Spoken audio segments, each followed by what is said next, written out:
Hi everyone, and thanks for tuning in for my master's thesis defense presentation. I'm so excited to share with you what I've been working on for the past 2 years.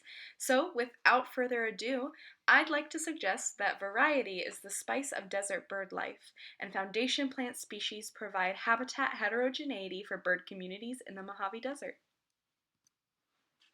Habitats are important. They're where we live, eat, rest, work, play. For us humans, our habitats can look something like this, or like this, or like this. And we'll interact with our habitat in very different ways based on our surroundings. The way we're going to act in a farmhouse is very different than how we're going to act in a downtown Toronto apartment. And this is true for animals as well, though their habitats are more likely to look a little different from ours. As ecologists, we know that animals' surroundings can vary a lot depending on what scope you're interested in. They might be small, like this cactus flower, or large, like a desert mountain landscape. And to determine which scale of habitat we're talking about when we're concerned with issues like where we're going to concentrate resources for conservation or where we're going to study, we'll use terms like microhabitat and macrohabitat to be a little more precise.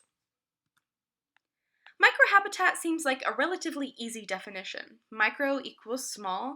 Habitat is an environment where an organism lives, so we might just define microhabitat as a small habitat. And often we do. It's true that size or scale is a part of this definition, but scale is, after all, relative. A leaf is small relative to a tree, but a tree is small relative to a forest, so we need a more precise definition than just size. Jorgensen in 2004 compiles the origins and subsequent definitions of the term microhabitat and highlights the substantive and clear definitions Price in 1978 brought to the table. She said that microhabitats are determined by their differences to surrounding environments on a single niche dimension. In her case, that single niche dimension was the structure of vegetation, and that's actually what I'm using today as well.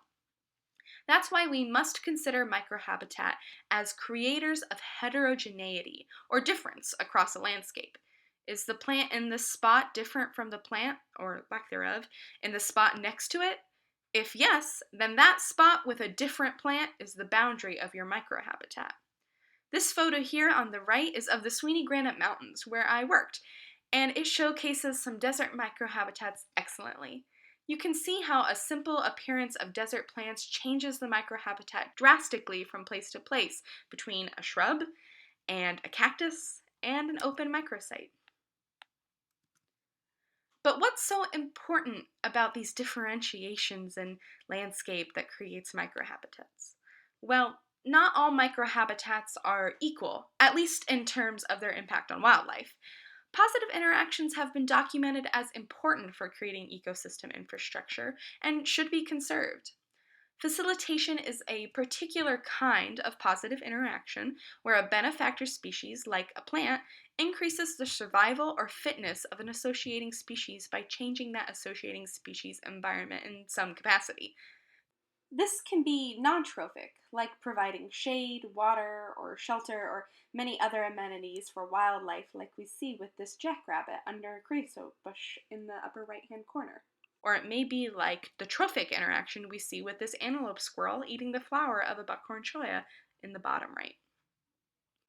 But facilitation can also be indirect, like when a benefactor plant supports a beneficiary species, which then is a benefit itself to a third beneficiary species. We see this with something like the pencil cholla, supporting a spider by providing structure to build a web, which then supports the insectivorous black-throated sparrow. All this being said, certain benefactor species stand out against the facilitating crowd. Foundation species are particularly special. These species dominate an ecosystem and provide benefits to many different species in an ecosystem.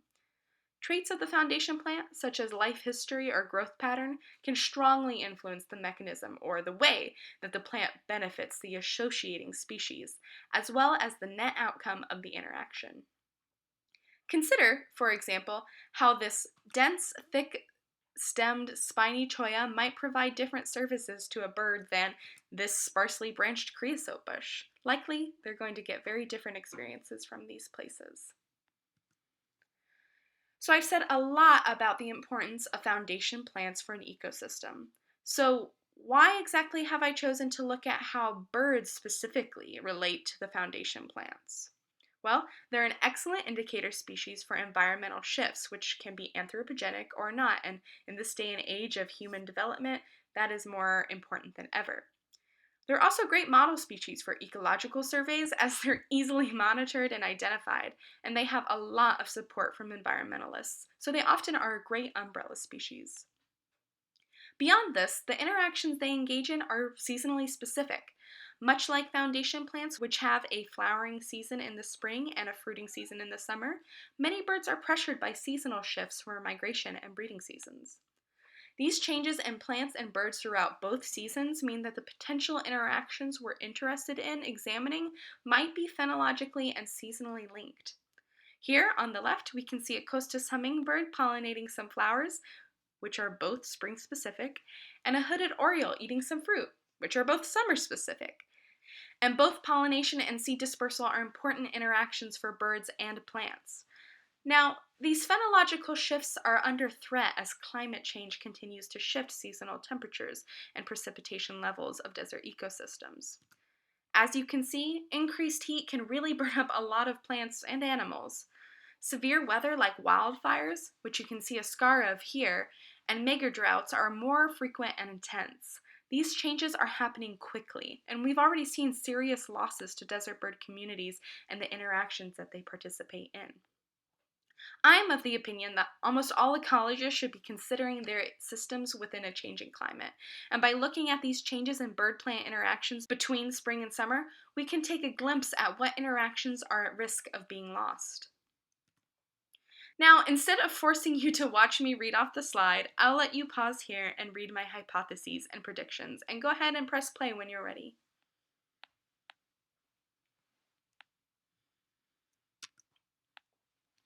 The study site where I did my work is an area of the Sweeney Granite Mountains Desert Research Center, which is only accessible to scientists. This is an excellent way to help prevent visitors making a negative impact on natural systems or the experiments that take place in them. As you can see, there's quite a bit of variance in elevation. Precipitation can range from 34 to 310 millimeters, and temperature ranges from as high as 33 degrees Celsius in July to as low as -1 degree Celsius in December. It's located within the Mojave Desert and is adjacent to the Mojave National Preserve lands, which is public lands available to everyone. This is located within California but is near the Nevada border. Some of the most important foundation plants at this site are Syringapuntia acanthocarpa, Yucca mojavensis, and Laria tridentata, all of which have been documented as foundational species in deserts. The bird community is also diverse, with 159 bird species having been documented at this research station over the years. But one species was documented at every survey, the black-throated sparrow, or Amphisa bilineata, which is a generalist resident of the area. My experimental design was conducting line transect surveys at the beginning of May and again at August. My 2 line transects were 80 meters apart, as you can see here, with my observations mapped. A single observer familiar with birds of the region, that's me, recorded bird species, their behavior, as designated by an ethogram, and microhabitat. In total, I observed 1,222 birds, though only 755 birds were visualized and the other 467 were heard. However, because I can't designate the microhabitat or behavior of a bird that has only been heard, I only included visualized birds in all the subsequent statistical analyses. However, these observations did inform what times we should be completing our surveys, such as the mornings and afternoons and evenings. Microhabitat was later grouped into one of 3 classes: shrub, cactus, or open microhabitat, representing 2 foundation plants with different vegetation structure, and an open gap which had no vegetation structure. I accumulated the data into 5 metrics for community: species abundance, richness, and diversity, the latter of which was measured by the Shannon Index, which were all our taxonomic representation of the bird community, while our trophic guild and migratory class abundances represented the functional diversity of the bird community. I also binned all the observed behaviors into these 5 classes to make statistical analyses possible with the number of observations we had while maintaining distinction among all these behaviors. I conducted generalized linear models to test my first prediction and explain the influence of season and microhabitat on bird community composition metrics, with mean air temperature and survey included as random factors in the models, which you can see here written under my second point. I then fit each model using either a quasi-Poisson or a Gaussian distribution using a dispersion test in R. And I conducted an estimated marginal means analysis afterwards as a post-hoc analysis. Additionally, because black-throated sparrows made up 36% of all observations, I conducted the GLMs again, excluding the black-throated sparrow this time.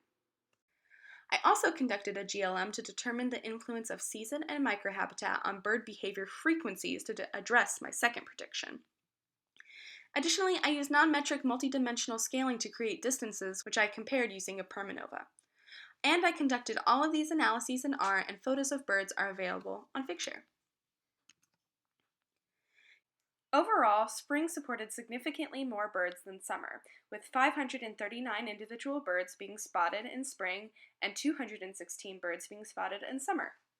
Here I present the statistical output for generalized linear models of bird community metrics.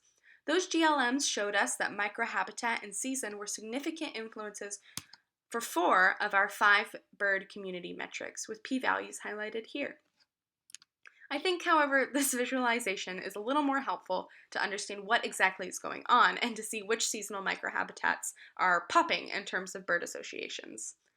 We saw that for bird species richness, species diversity, and trophic yield abundance, shrubs in spring consistently supported the highest values of birds, while open microhabitats in summer supported the lowest value of bird species richness and diversity.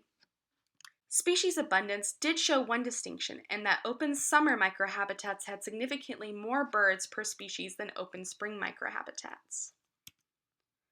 Here we can see a representation of percentages of each species at shrubs, cacti, or open microhabitats in spring and summer, ordered by their assigned trophic yield, showing how species-specific these interactions are. You can see how many more interactions at shrubs existed for many of the warblers and flycatchers, whereas for the orioles, thrashers, things like that, you see a lot more of the open. Note that the x-axis is a percent to show each species distribution, even those which weren't particularly common. Here we take a closer look at what the birds are actually doing when they're at these different seasonal microhabitats, comparing the behavior frequencies of each microhabitat community to one another.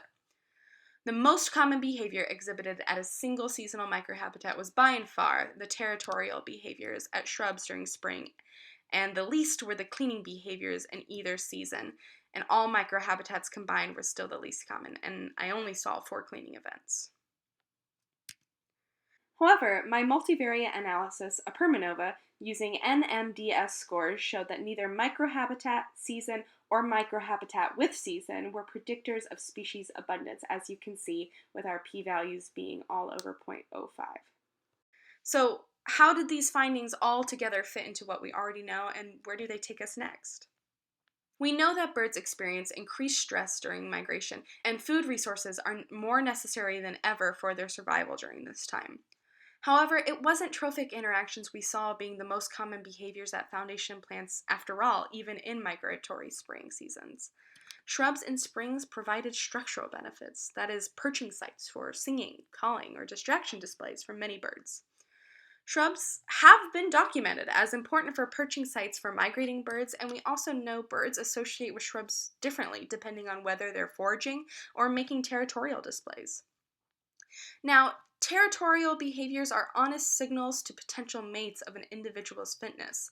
Therefore, we can see how shrubs play an important role in the expression of behaviors, which maintain social connections and territories among birds, and this is critical for their reproductive success. While there are some reason birds may spend their time in open sites, such as ground nesting or foraging, our findings fit with previous work that has shown how gap sites in deserts are less populated by many animal and plant species, as ultraviolet radiation, heat, water scarcity, trampling, and other factors are more severe in open microhabitats. In fact, open microhabitats in summer are even more harsh than in spring. This explains the difference between open and plant microhabitats for bird species richness and diversity. You might, however, remember that open microhabitats in summer boasted a higher species abundance than open microhabitats in spring. This is statistically due to a single survey wherein 20 Gambel's quail were observed initially at an open microhabitat and thus were recorded as such. However, right afterwards, they foraged under some cacti and through some shrubs, so I really don't think that this distinction was a biologically significant one, anyways. Cacti, however, which are a foundation plant for many of the vertebrae in deserts, supported fewer birds than we expected. At our site, cholla and yucca were really the only cactuses majorly represented, but Cacaceae as a taxonomic family is extremely morphologically diverse. Considering that many positive interactions are species specific and altered by foundation plants' vegetative characteristics like branching or height, the family's importance to many bird species in other deserts likely just isn't represented in this study. This is all to say that desert bird communities rely on a variety of different microhabitats to different degrees. That habitat heterogeneity created by a variety of microhabitats in turn creates a more diverse desert bird community in the end. In fact, a recent publication by Farwell et al. Linked bird species richness and habitat heterogeneity across North America, and I'm happy that my study fits neatly within their findings, though at a much finer scale. Future work should examine more about how birds may actually facilitate plant species as pollinators or seed dispersers. Facilitation is not always unidirectional and is often coupled with competition. By understanding the different net outcomes of interactions for all the parties involved, we can paint a more complete picture of desert network interactions that influence the ecosystem's infrastructure. We should also look to expand our research scopes to look at other unique microhabitats, such as rocks or anthropogenic structures. The latter may be particularly interesting in that human-made structures can provide benefits to many bird species as perching sites, but by doing so, they also constrain the benefits birds provide to the entire ecosystem. Knowing both the pros and cons of our development is more important now than ever. And I believe my work can help environmental managers make more appropriate planting and planning decisions that will impact their bird community. My suggestion to managers is to plant a variety of larger plants. Create a goal species list of birds, and using more pristine areas as a guide, determine plants that are important for different birds and their different behaviors, as they're expressed differently at these different places. Understanding these interactions before they're gone means we have more information on how to conserve them in the first place, and thus conserve the ecosystem that they then influence. And that wraps up my thesis defense presentation. Thank you so much to all the Lordy Lab members, Nargle, Mario, Jenna, Steph, Jacob, Calvin, and of course Dr. Lordy. Thank you also to my examination committee, Dr. Stutchbury, for all your advice throughout the past 2 years, and Dr. Zayed and Dr. Dressner as well. Thank you to Dr. Andre and Dr. Ledoux from the Sweeney Granite Mountains Desert Research Center, and to the Anza Borrega Foundation and NSERC for their financial support, and of course to my friends and family for sticking with me. Thank you again, and I'll talk to you soon. Thanks.